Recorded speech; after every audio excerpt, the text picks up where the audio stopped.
साथियों,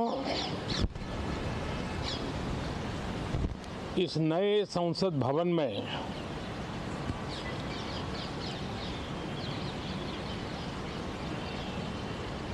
जो पहला सत्र हुआ था, उसके आखिर में इस संसद ने एक बहुत ही गरिमापूर्ण फैसला लिया था और वो फैसला था नारी शक्ति वंदन अधिनियम। और उसके बाद 26 जनवरी को भी हमने देखा किस प्रकार से देश ने कर्तव्य पथ पर नारी शक्ति के सामर्थ्य को, नारी शक्ति के शौर्य को, नारी शक्ति के संकल्प की शक्ति को अनुभव किया। और आज बजट सत्र का आरंभ हो रहा है, तब राष्ट्रपति द्रौपदी मुर्मू जी का मार्गदर्शन और कल निर्मला सीतारमण जी के द्वारा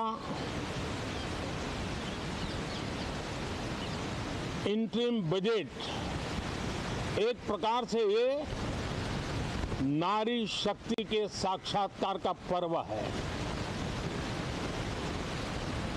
साथियों, मैं आशा करता हूं कि गत 10 वर्ष में जिसको जो रास्ता सूझा, उस प्रकार से संसद में सबने अपना अपना कार्य किया। लेकिन मैं इतना जरूर कहूंगा कि जिनको आदतन हुड़दंग करने का स्वभाव बन गया है, जो आदतन लोकतांत्रिक मूल्यों का चीरहरण करते हैं, ऐसे सभी माननीय सांसद आज जब आखिरी सत्र में मिल रहे हैं, तब जरूर आत्मनिरीक्षण करेंगे कि 10 साल में उन्होंने क्यों किया। अपने संसदीय क्षेत्र में भी 100 लोगों को पूछ ले, किसी को याद नहीं होगा, किसी को नाम भी पता नहीं होगा जिन्होंने इतना हुड़दंग हो हल्ला किया होगा। लेकिन विरोध का स्वर तीखा क्यों ना हो, आलोचना तीखी से तीखी क्यों ना हो, लेकिन जिसने सदन में उत्तम विचारों से सदन को लाभान्वित किया होगा, उनको बहुत बड़ा वर्ग आज भी याद करता होगा।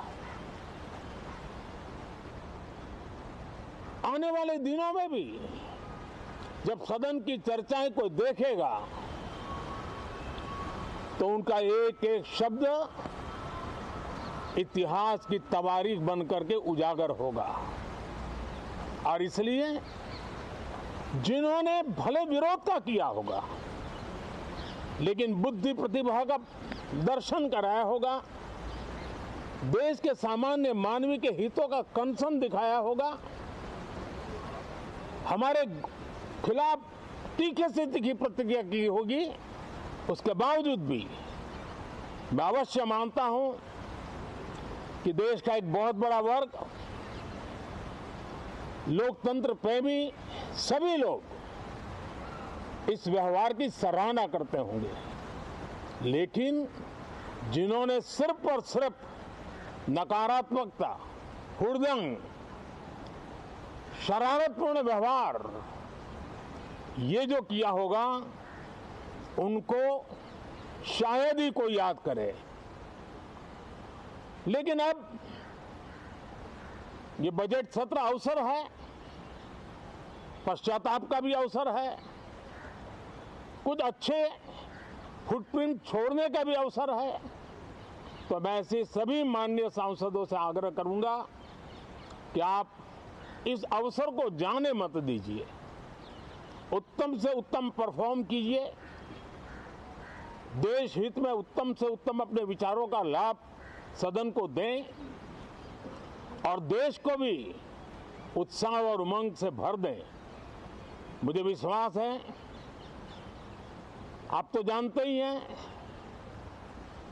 कि जब चुनाव का समय निकट होता है तब आमतौर पर पूर्ण बजट नहीं रखा जाता है। हम भी उसी परंपरा का निर्वाह करते हुए पूर्ण बजट नई सरकार बनने के बाद आपके समक्ष लेकर के आएंगे।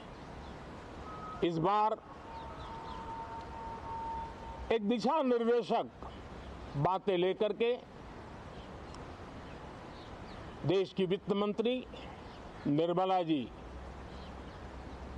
हम सब के सामने कल अपना बजट पेश करने वाली है। साथियों, मुझे विश्वास है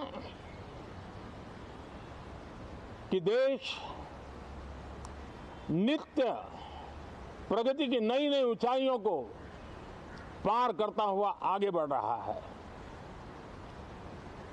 सर्वस्पर्शी विकास हो रहा है, सर्वांगीण विकास हो रहा है, सर्व समावेशक विकास हो रहा है।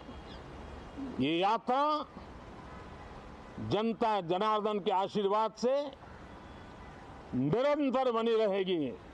इसी विश्वास के साथ फिर आप सभी को मेरा राम राम।